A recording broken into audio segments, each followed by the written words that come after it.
Du coup, bonjour à toutes et à tous. Je vous remercie d'être parmi nous ce soir pour assister à notre meet-up spécial Watch Party.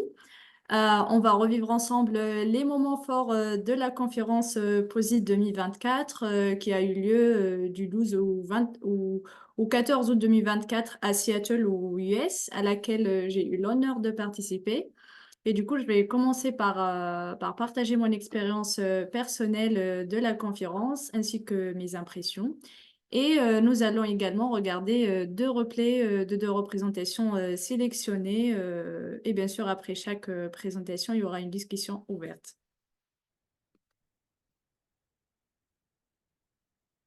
Slide suivant. Donc, je vais commencer par présenter brièvement notre organisation RLadies Paris. Donc, comme vous savez, c'est une communauté d'utilisateurs de langage de programmation R à Paris, fondée en 2016 et faisant partie intégrante de RLadies Global. Et du coup, notre objectif consiste à soutenir et à accompagner les utilisateurs de R qui sont sous-représentés tout en encourageant l'apprentissage et la collaboration au sein de notre réseau. Donc, nous sommes très actifs sur les réseaux sociaux. Du coup, n'hésitez pas à scanner ces QR codes et à nous suivre sur Mastodon, LinkedIn, YouTube et Instagram si ce n'est pas déjà fait. Parlant de l'équipe organisatrice de RLadies, donc je suis Chaima Boughanmi, data scientist au sein de BVA Group à Paris. Je suis aussi organisatrice au sein de RLadies Paris avec Mona Belaïd, la référente de RLadies Paris. Mona est data consultante et aussi membre de RLadies Global. Donc, avant de commencer, un petit rappel. Comme je viens de dire, nous sommes en train d'enregistrer en fait la session. Si vous préférez ne pas être enregistré, veuillez désactiver votre caméra. Et pardon.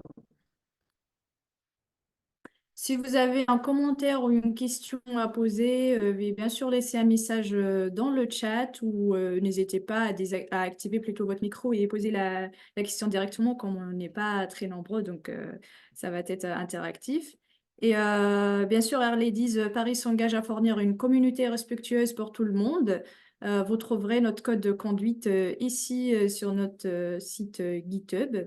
Et tout ça pour continuer à maintenir cet espace comme une communauté accueillante et amicale pour chacun d'entre nous. Voilà, donc ensuite on va passer à... En fait, je vais partager avec vous quelques photos. C'était dur en fait de choisir quelques photos pour en fait revivre ensemble la conférence. Voilà, je suis vraiment ravie de partager avec vous cette expérience. C'est ma première fois aux US à la conférence et vraiment c'était génial. Donc, comme je viens de dire, cette conférence s'est tenue à Seattle du 12 au 14 août dernier. Et comme vous pouvez voir sur ces images, Seattle est une ville magnifique et c'était l'endroit idéal pour accueillir cet événement international qui a réuni des passionnés de data science, de programmation, d'outils open source, vraiment venant des quatre coins du monde. Et donc, je vais vous en donner un aperçu à travers quelques moments forts. Donc, après un long voyage, c'était mon premier long courrier, 11 heures de vol. Donc, j'ai eu un premier aperçu un aperçu des États-Unis depuis la fenêtre de l'avion. À ma sortie de l'aéroport, j'ai été accueillie par un chaleureux Hello Seattle qui a marqué le début de cette aventure. Donc, nous étions logés au Hyatt Regency. C'est un superbe hôtel au cœur de la ville avec une vue imprenable sur les gratte-ciel. Et du coup, dès mon arrivée, l'ambiance de la conférence était palpable avec une grande pancarte Positron 2024 à l'entrée de l'hôtel. Et même la veille, l'enregistrement, c'est commencé et c'est fait dans le grand hall. C'est un moment de retrouvailles et de première rencontre avec les participants venant du monde entier. Après le premier jour, Du coup, voilà le début de notre première journée à la conférence. Comme vous pouvez le voir dans cette vidéo, tout commence dans ce grand hall où nous avons fait notre inscription et récupéré nos badges. Il y avait une petite file d'attente, mais l'organisation était très fluide. Nous avons également reçu quelques goodies, notamment des t-shirts aux couleurs de Posit Conf 2024. Bah, déjà, on se sent l'excitation monter avant le début des sessions. Ensuite, me voilà devant la grande pancarte de bienvenue Positconf 2024. En plus des goodies, nous avons reçu des cheat sheets très pratiques, pleines de codes R et de commandes pour différents packages.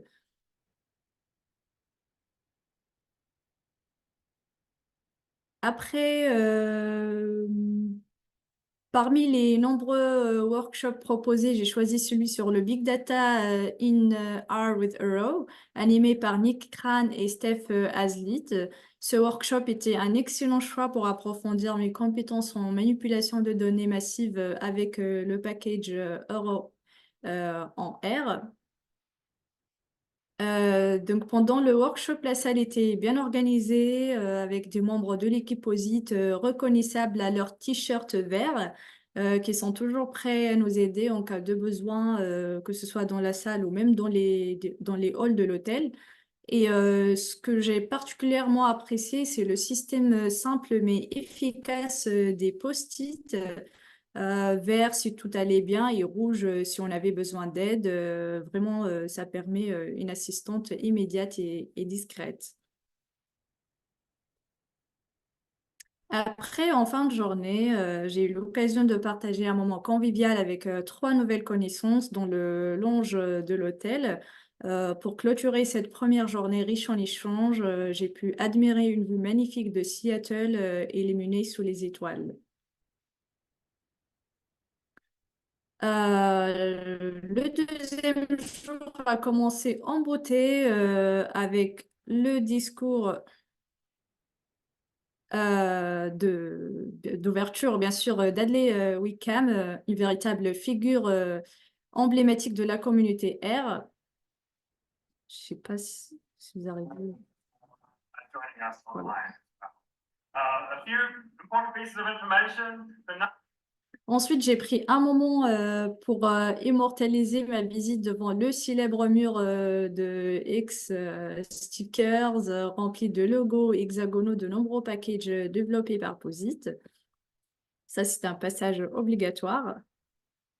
Après, j'ai assisté à plusieurs talks passionnants, vraiment le choix, c'était difficile parce que on voulait assister à tout en fait. Moi, j'ai assisté à plusieurs talks dont ceux portant sur Quarto, DB et d'autres sujets passionnants. Chaque présentation a été une occasion d'approfondir mes connaissances, de découvrir de nouvelles perspectives sur les outils et techniques qui transforment notre façon de travailler avec les données.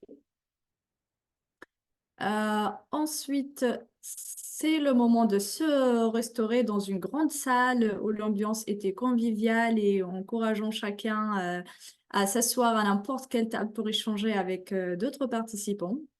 Nous avons également pu apprécier le soutien des sponsors, notamment Epsilon, tout en savourant notre café là qui est accompagné d'une note humoristique sur le codage. Ensuite, j'ai eu la chance d'assister au keynote de la fameuse Melissa Van Bassel. C'est membre de RLadies Ottawa et qui travaille au sein de Statistique Canada. Sa présentation captivante sur l'IA générative mêlait humour, insight et idées innovantes, ce qui a vraiment stimulé la réflexion. Franchement, si vous avez l'occasion, n'hésitez pas à aller visualiser sa présentation, c'était vraiment magnifique. Et bien sûr, je n'ai pas manqué l'occasion de prendre une belle photo avec elle pour immortaliser ce moment inspirant. Ensuite, la deuxième journée donc, s'est clôturée en beauté avec la soirée Posit Carnaval. Donc, nous avons été accueillis avec des cocktails et des desserts savoureux tout en profitant d'un spectacle de magie et de jeux animés.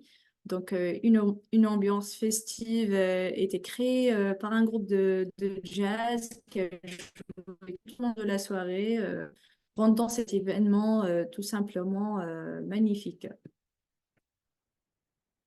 Du coup, pour commencer la troisième et dernière journée, j'ai partagé un petit déjeuner inspirant avec 10 membres de RLadies provenant de différents chapitres du monde entier. Ensuite, j'ai assisté au talk de The Amazing Shannon Pelleggi, membre de RLadies Global, où j'ai eu l'occasion de prendre de superbes photos avec elle. Ainsi avec David Keyes qui tient Art for the Rest of Us et bien sûr avec Hadley Wickman.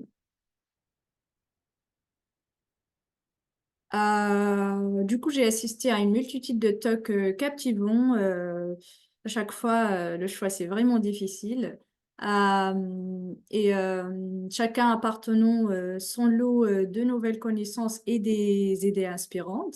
Je rappelle que cette édition 2024 de la conférence Posit a rassemblé plus de 2000 participants, ce qui fait un grand rassemblement pour les communautés R et Python.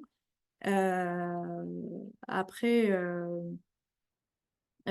cette édition comprenait 20 workshops le 12 août, suivis de 2 journées entières de conférences, de panels, de talks et d'événements de networking, dont plus de 100 sessions individuelles. Euh,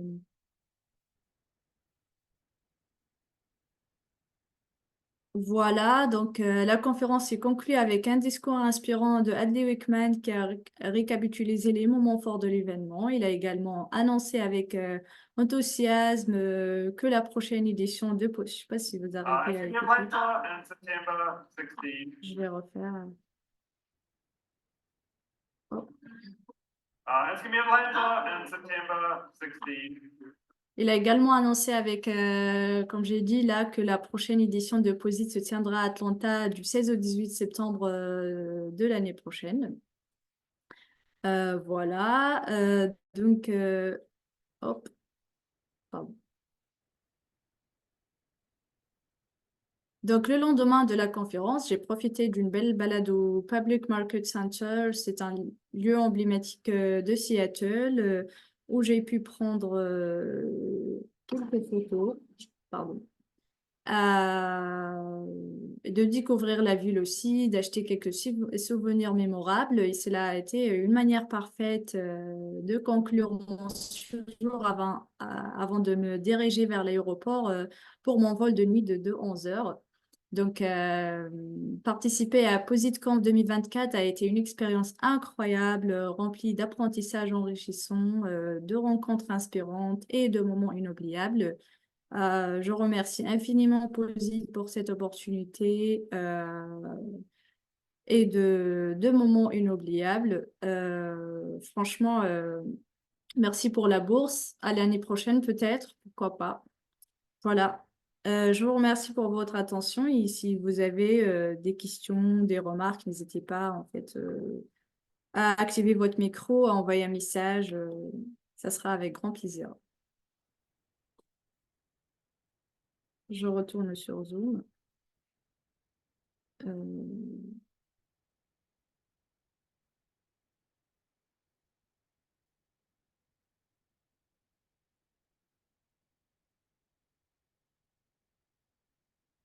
Est-ce que ça coopère un moment où, parce que j'ai une connexion un peu instable, euh, ne soyez pas timide, vous pouvez envoyer un message. C'est cool d'être un peu réactif.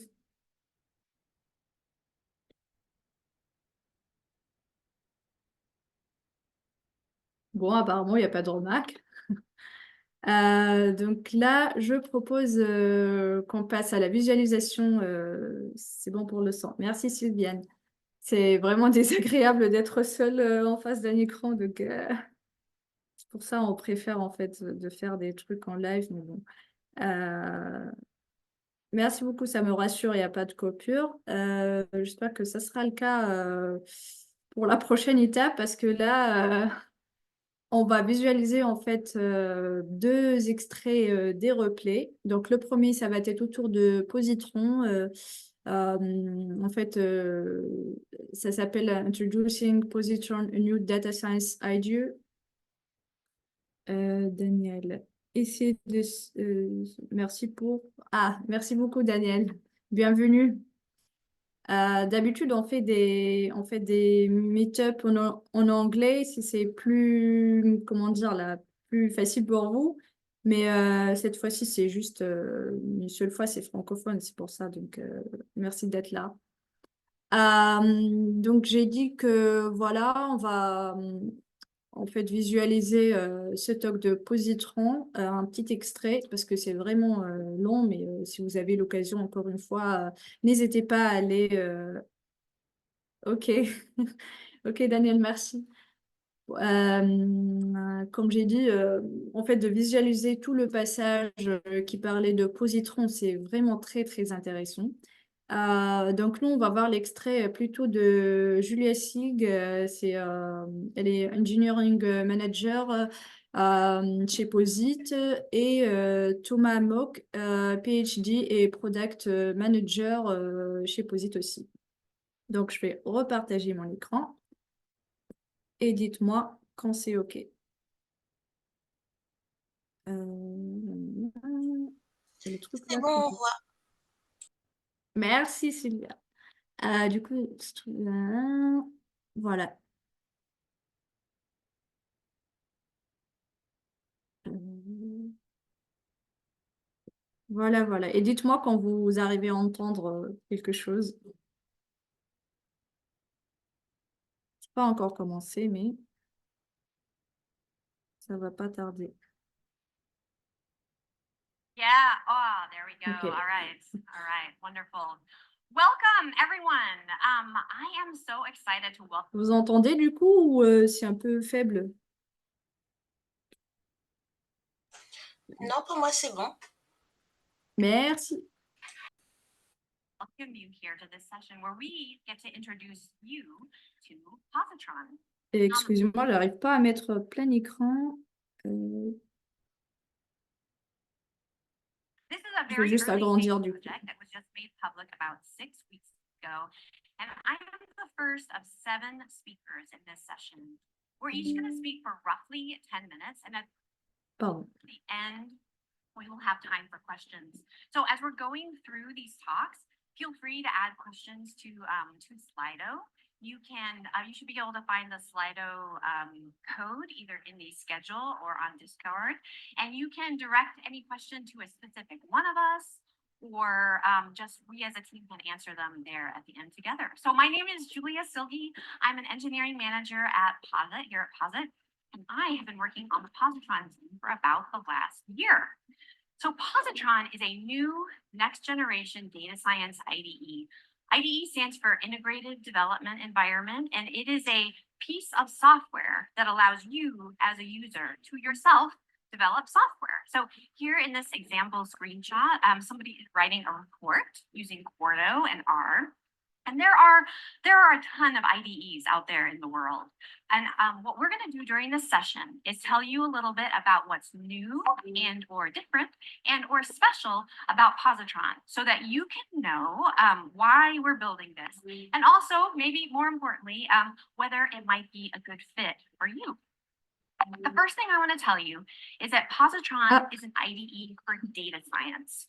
We at Posit have just extensive domain knowledge when it comes to data science tooling.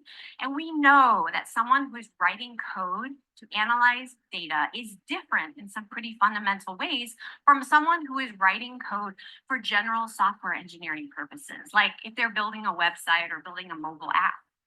So we are huge proponents of code-first data science, as opposed to a GUI tool or like a no-code or a low-code solution.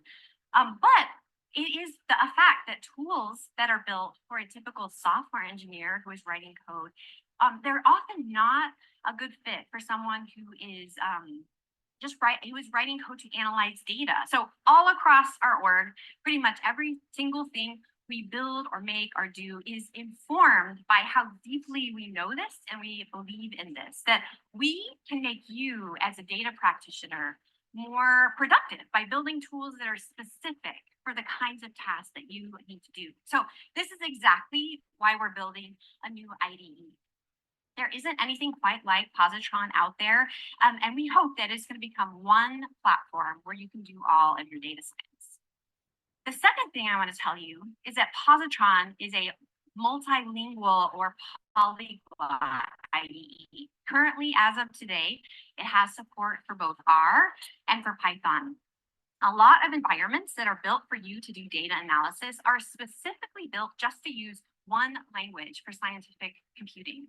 So tools that you may have heard of or you yourself have used that fall into this category include RStudio, things like MATLAB, IDEs like Spider. There's a lot of these. And there are real limits to these kinds of tools and IDEs, especially for the high and growing proportion of you who use more than one language for your data science. You can use more than one language literally on the same project, maybe R and Rust. You can use more than one language over the course of a week where you switch between projects. Maybe some projects you use with Python, some you use with R. Almost certainly this is going to happen to all of us over the span of years or our career. And so by contrast with the IDEs that are built just for one language, Positron is built with front-end user-facing features that are about the tasks you need to do. So here in this screenshot, you see that interacting with your plot, seeing the variables that you have defined. But then there are back-end language packs that are the engines for providing these kinds of features and tasks. So here, the engine in this screenshot is Python, where you can, you're using writing Python code in the source editor, executing it interactively in the console, and then seeing the results that you have in different kinds of panes. So it's a tool for writing code and exploring data that's going to work well for you, no matter what language you use for data science. As of today, in its early stages, it ships with support for Python and R. But it is built in such a way that it can be extensible. Other data science languages can be added into them, whether they exist now or don't even exist yet today. This is really exciting, and I know a lot of you in here are wondering, should I switch right now? And you're already probably starting to get an idea of what might push you to a yes answer. Like you are one of those people who uses more than one language for data science. I do want to emphasize that Positron is a very early stage project, and there is no need to switch today if you are happy with your code writing, editing kind of experience. And the talks and the rest of this session we specifically chose them and designed them to help you who are sitting here or who are listening to understand if it's a good fit for you today and if you should switch. The third thing I want to highlight about Positron is that it is both extensible and familiar. It's familiar to many of you who are sitting in this room with us right now because it is the design of it is inspired by and informed by our organization's experience building RStudio. Here you see a very RStudio-like interface. There's a console, a source editor, a help pane, but it is being used with Python instead of with R. For some of you, we know this is great news. This is what you have been wanting. This is what you have been looking for. But for some of you, this may make you nervous because you may be wondering what is happening to RStudio. So RStudio is incredibly stable and solid software. It has over a decade plus of real world use on it. And for many of you, it is probably the best choice today for your work. And that may be true for quite a while yet. So we expect people to use RStudio for their real world use for many, many years to come. And we're committed to maintenance for RStudio for the long haul. Positron also is going to feel familiar to those of you who are in this room who have used Visual Studio Code. And that's because it is built on the open source components that make up VS Code. You're going to hear more about this a bit later, but I just want to highlight one thing about this is that this makes Positron very extensible. I'm building on top of Code OSS opens up the wide world of Visual Studio Code compatible extensions for users who do want that data science specific IDE kind of experience. One of the big investments that we needed to make in order to build Positron was new modern language tooling for R. This already existed for Python, and we had to incorporate it and integrate with it. When it comes to R, we had to start from scratch. Positron has a brand new Jupyter kernel for R called Arc, which stands for an R kernel. And you'll hear more about Arc later, but it is software that allows R to talk back and forth with the front end, such as Positron. It gets you completions, diagnostics, debugging, which is what this screenshot shows. Someone is running their R code in a debugger. Just a ton of different features that improve the experience of writing R code in some exciting ways. And with that, I'm run through our introduction. I want to thank you so much for walking me through this introduction. And next, we're going to hear from Isabelle Zimmerman, who is a software engineer. Voilà, c'était le premier extrait, en fait. C'est un overview, on va dire, de cet outil.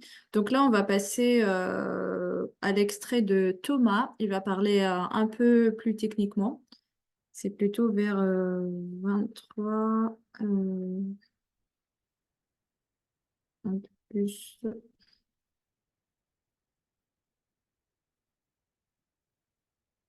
Positron and how much focus we put on the Data with the Positron Data Explorer. Voilà.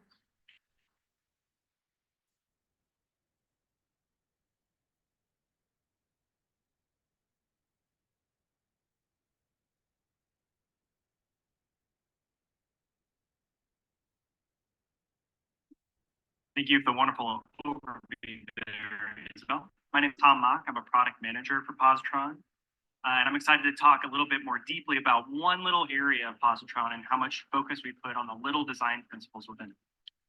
So when you first start opening your data, you might want something like a data viewer, right? In our studio, there's a data viewer. You can see your grid, or you might be opening things in tools like Excel because you want to kind of walk through your data or feel the data or explore individual cells as opposed to doing group by operations or summarization. So of course, we built this into Positron and made it available for both Python and R. But we didn't want to stop with just a data viewer. So we've actually built what we call a next generation data explorer. Of course, it still has that data viewer grid that people are looking for in terms of individual cells and the interaction of an indice, a column, and details about them. But we also have things like a summary panel showing you summary statistics that are appropriate for that data. You know, measures of central tendency for numeric data or unique values for strings or categorical data. There's also missing data and column names there, as well as their type. And then lastly, we also have a persistent filter bar that allows you to create, delete, and see the filters you've applied to your data as you're exploring it. Now, of course, this is not intended to replace your code first data science, but be used with your in-memory R or Python data frames. So let's talk a little bit about that. For the grid design, it's again intended to be this polyglot tool. So it's just as good as in R as it is for Python. You can expose these data frames into the Data Explorer by calling view in R or Python, and that will then populate it into the Data Explorer or using the workflow that Isabel showed with clicking the table button. What this means is that the code that you write in R or Python also updates the view in the Data Explorer. So here I overwrite a column and change the year from 2013 to 2014, which affects the variable column as well as the summary statistics. So this is reactive to the changes you make in code as you move back and forth between them. Beyond that, though, we've tried to make it something that's highly scalable. So again, in this example, I have 31 million rows, 24 columns, and in real time, I can scroll horizontally or vertically across anything in the data frame, and it will kind of instantly load that data. We do a lot of clever things with caching, fetching different windows of data to try and make it efficient this way. But we've also sweated a little bit of the small stuff.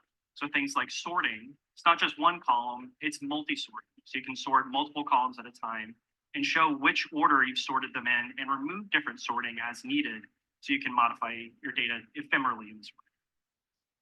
We've used monospace fonts in the grid to show you things like nice decimal alignment problematic things like white space, or differentiating simply between one, I, and L of various capitalization. And then lastly, for the grid, we've worked really hard on automatic column width, so you can fit as much data horizontally and vertically as possible, as opposed to these really, really wide columns when you've got a short variable name and short values. So the grid's great, but what about this filter bar? We've intentionally decided to add a filter bar that's outside of the data viewer because it allows you to see the filters you've created no matter where you are in your data. You can imagine I might have 100 columns or 1,000 columns, and I might forget I made a filter on column 1. So we want you to be able to see them and delete them as needed. But you can always quick add a filter, at one specific column and have it pre-populate that column name.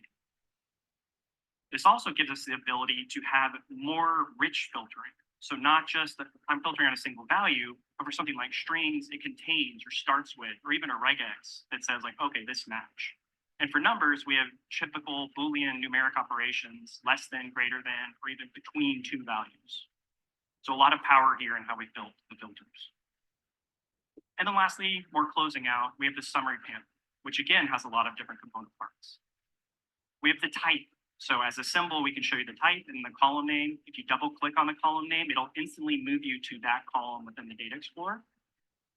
We show you missing data. So even without having to do an operation, you can see, oh, this column is 100% missing, or it's got a few missing values that I can work on.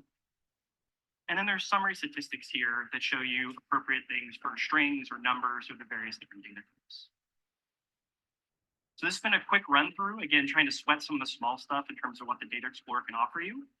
We're also working on sparkline histograms and things within the summary panel, and in the future, more direct connections with remote databases. I'm going to be turning things over to my colleague, Jonathan McPherson, to talk a little bit about the how and the why we're building Positron. And thank you so much for the time. Voilà, c'était un peu court, mais très intéressant. Est-ce que vous avez des questions ou des remarques? N'hésitez pas, hein.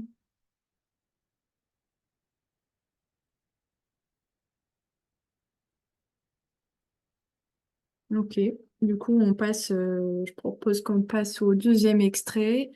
C'est Quarto AI and the Art of Getting Your Life Back. C'est représenté par Tuller Morgan Wall. C'est un research staff member de l'Institut for Defense Analysis.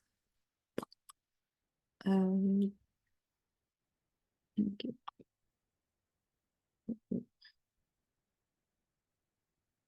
Celui-là, il est un peu long, mais très intéressant. Ne vous ennuyez pas. Tac. Dites-moi si c'est OK, vous arrivez à entendre. Non, pardon, c'est pas celui-là. Tac. Ouais.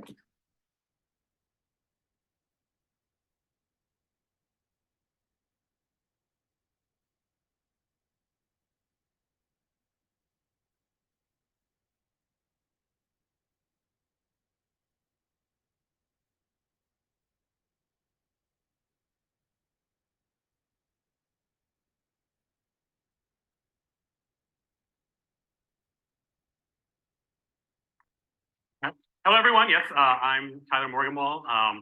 I'm the developer of Ray Shader and the Ravers, a collection of packages for 3D data visualization and mapping, and a researcher at the Institute for Defense Analyses in Alexandria, Virginia. And today I'm going to be talking to you about Quarto, AI, and the art of getting your life back. So late last year, I had done something really cool, and I wanted to share it with the world. I had created an R package that allowed you to transform 2D geospatial data of building footprints into 3D buildings and generate entire cities in a matter of minutes. But getting the coding finished was just the beginning. Without explaining the value of what I had done in terms of solving actual problems, the chance that someone would both come across my work and come to the conclusion on their own that it was worth their time was next to none. So how was I going to get it out there? Well, I decided to write a blog post about it. Even if I wrote great documentation in the package itself, documentation focuses on the how to use the package and not the why to use the package.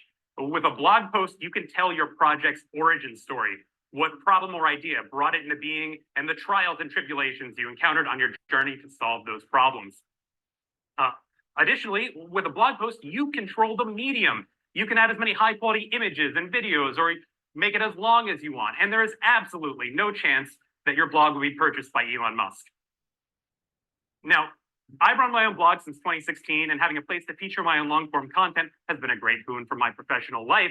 However, when I was first getting started and trying to spin up my blog, it immediately became apparent that actually running a blog is awful. Having to deal with HTML, CSS, and JavaScript on top of the hard technical work I was already doing with R, no thank you. So after a bit of research, I decided to run my blog on WordPress. Now, if you don't know, WordPress powers over 40% of all websites on the internet.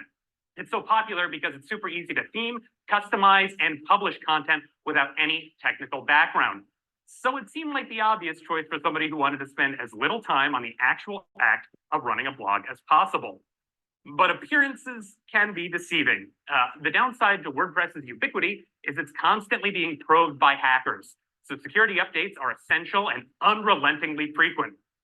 And at the time I went to publish this post on 3D Cities, I discovered I couldn't install these security updates without updating my Linux distribution, which I couldn't do because my server didn't have enough space, so I'd have to upgrade it. And figuring this out was taking a lot of time. And I wanted to be spending time doing the stuff I actually enjoy doing, not server maintenance. So I was also, though, dreading the idea of moving away from WordPress because it had such a nice facilities for publishing content and customizing and adding cool dynamic features to my website. So basically, I wanted it all. I wanted the easy ability to publish content, but I didn't want all of the tedious server maintenance. So enter Quarto. Quarto builds static sites, so there's no constant parade of security updates. However, customizing your website is harder because you have to do so manually. And while in the past that meant having to learn languages like CSS and JavaScript, the development of large language models, which henceforth are referred to as AI, has greatly lowered this barrier to entry. So here's what you should expect to take away from this talk. First, I'm going to tell you the one weird trick I use to convert an existing blog to Quarto. Second, I'm going to tell you how you can automate your website's deployment by using something called Quarto render hooks. And then finally, I'm going to tell you how you can customize and add cool dynamic features to your Quarto website using AI. So to begin, let's say you have an existing website, Quarto or otherwise, and after this talk, you decide that you're going to switch to Quarto. How would you go about doing that? Doing the absolute bare minimum amount of work. So to give you some context, I originally wrote all of my blog posts in our Markdown, knit them to HTML, and then just copy that raw HTML into my WordPress editor. So I could have gone back to the RMD files and manually converted them to QMD files, but that would have been a lot of time and effort. And again, I did not want to do that. So here is an example of one of my old blog posts on WordPress. And to illustrate the trick I'm going to use, let's compare this. And note that the content is actually not important, but just that it is raw HTML pasted into the WordPress editor. So for the trick, let's look at one of my new posts in the QMD format for my new website, which, if you look closely, is the exact same content. And that is the trick.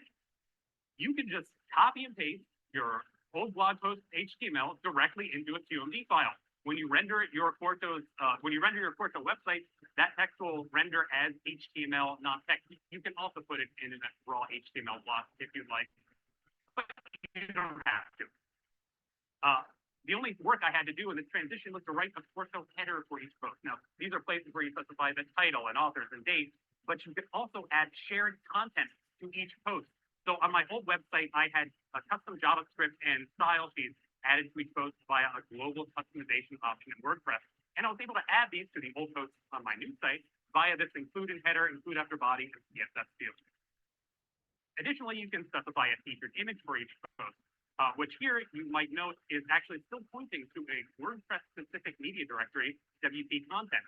In order to complete the full transition, all I did was copy this directory and all of its subdirectories to my new site. And that is how I transitioned my site to Quarto.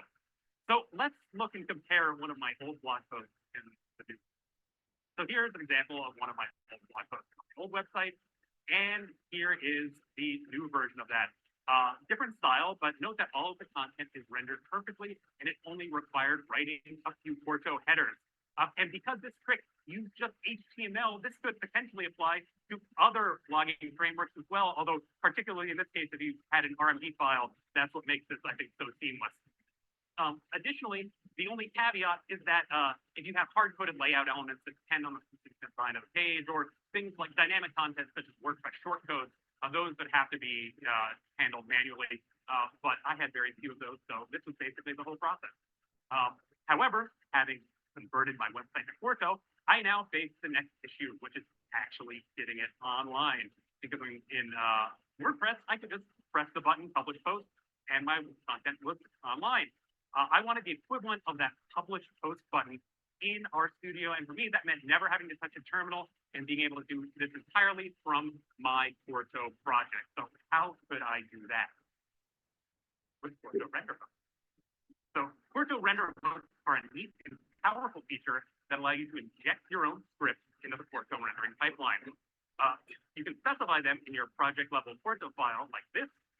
These can be arbitrary shell commands, Lua, Python, and R scripts.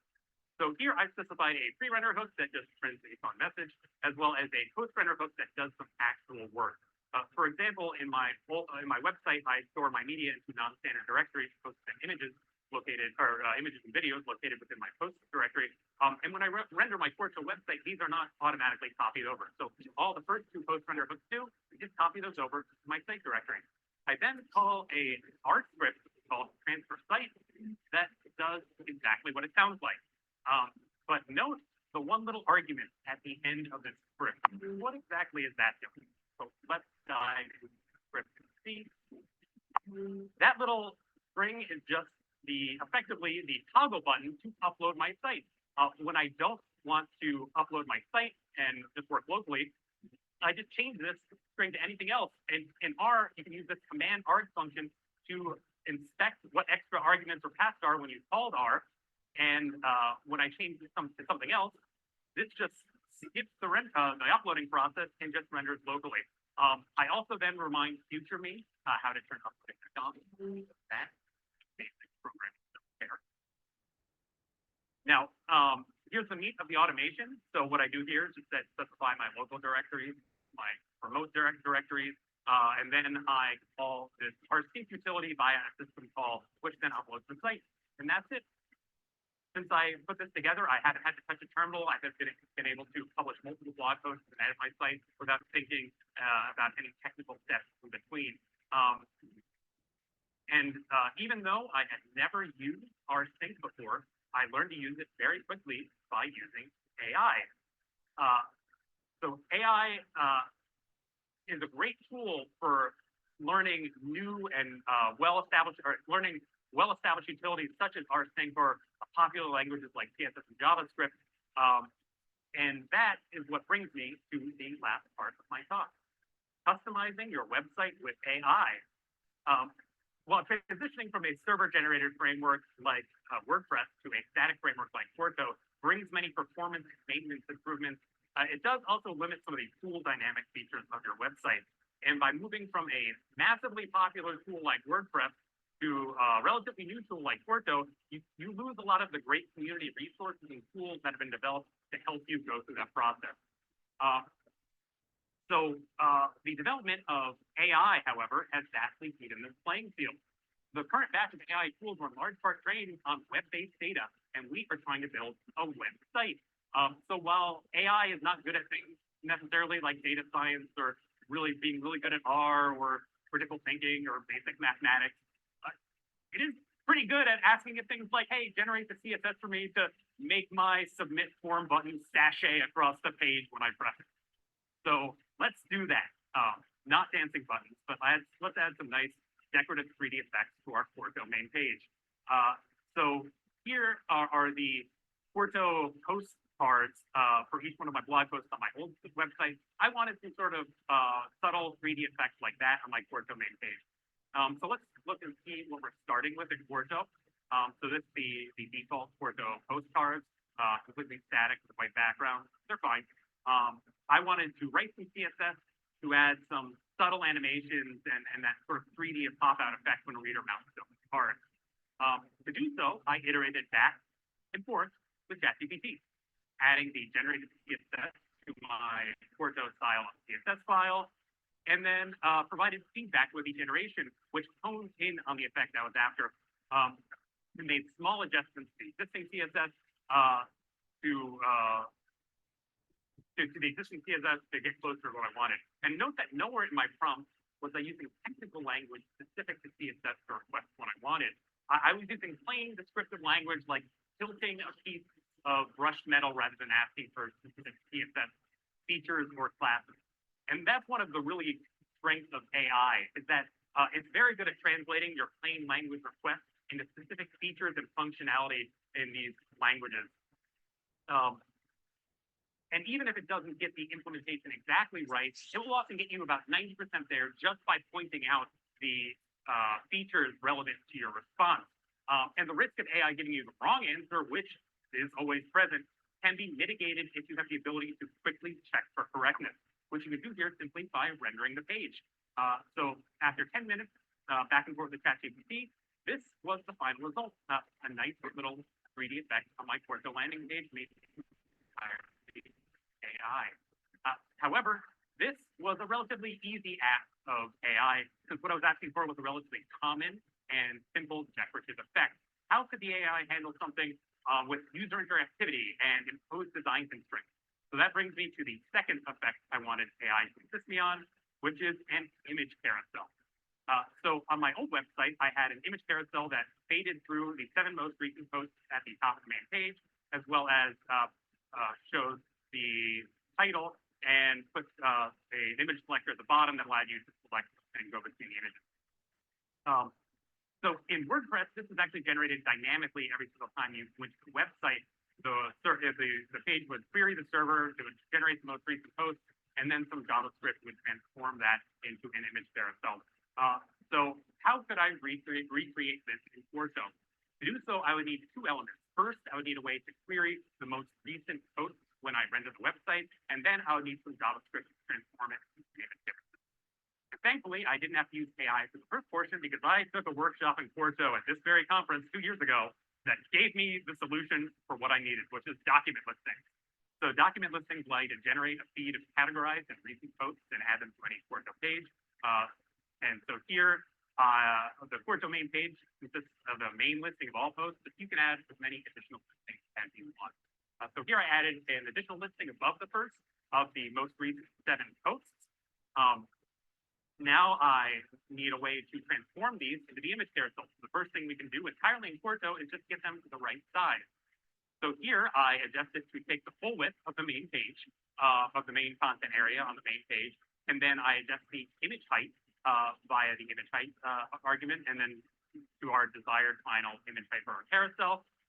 And then I just need to write some JavaScript to transform those into an image carousel. So that was an animated mock-up of what I was attempting to do with each post part. So this process was a bit more involved than the CSS one, unsurprisingly, so I'm not going to go through the full series of prompts. But what I will do is share with you 4 useful prompting strategies that I developed as I was working with AI. So the first, and unsurprisingly, I think it's very good to give the AI the exact source code you want it to manipulate so that it has access to the structure and classes in your page. So here I just copied and pasted the listing HTML directly into my prompt and then asked it to transform it into an image carousel. Second, as you iterate, it can often be good to constantly remind the AI what the current status of your script looks like.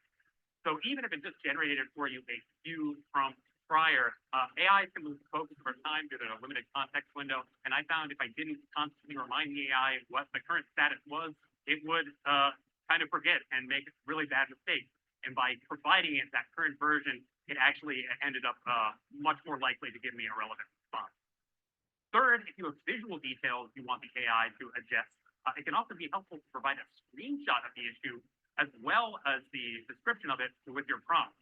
So here I had successfully transformed the post title into a semi-transparent gray overlay on the image. However, it had a very small few pixel gap at the bottom that I wanted removed. So I provided a screenshot and a description of the image, or a description of the problem, and the AI was able to choose the fix. And then finally, sometimes the AI can seemingly get stuck in the unable to solve a problem solely by prompting. So, for example, I managed to get the AI to come up with an almost complete implementation of my image carousel, but there were one or two issues that it could not seem to solve just solely by prompting. So at that point, I just started asking the AI to explain the purpose of the code. And then once I understood what the code was doing, I just went in and solved the problem myself. So AI can be middling at best when actually writing code, but I found that it's actually very good and very consistent at explaining the purpose of specific snippets of code. So combining the breadth of AI's knowledge with your far superior problem-solving skills can really supercharge your development speed. And while I didn't escape entirely unscathed from boring and tedious front-end work, the final result was pretty much exactly what I had in mind.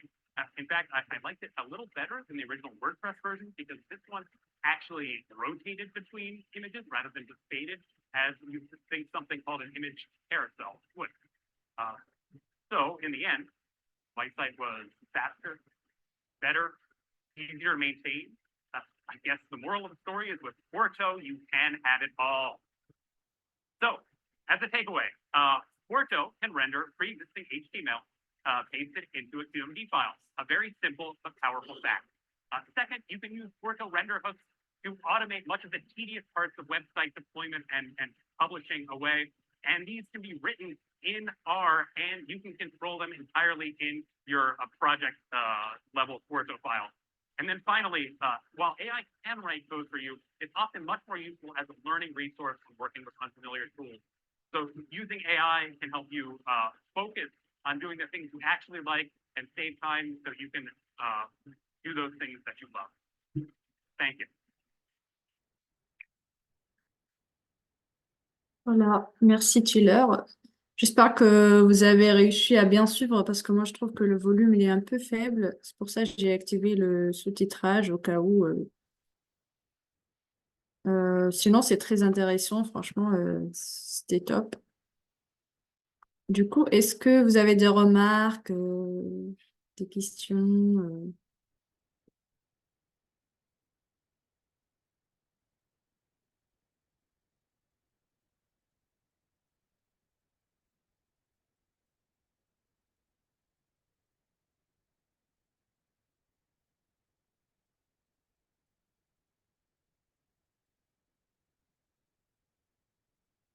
Bah, donc, notre session touche à sa fin. Du coup, d'ici demain, vous retrouverez en fait cet enregistrement, les outils et tout ça, la présentation sur nos réseaux sociaux. Et de toute façon, d'ici, je pense, fin novembre, Posit, en fait, ils vont mettre tout ça sur YouTube en open space, en open source, pardon.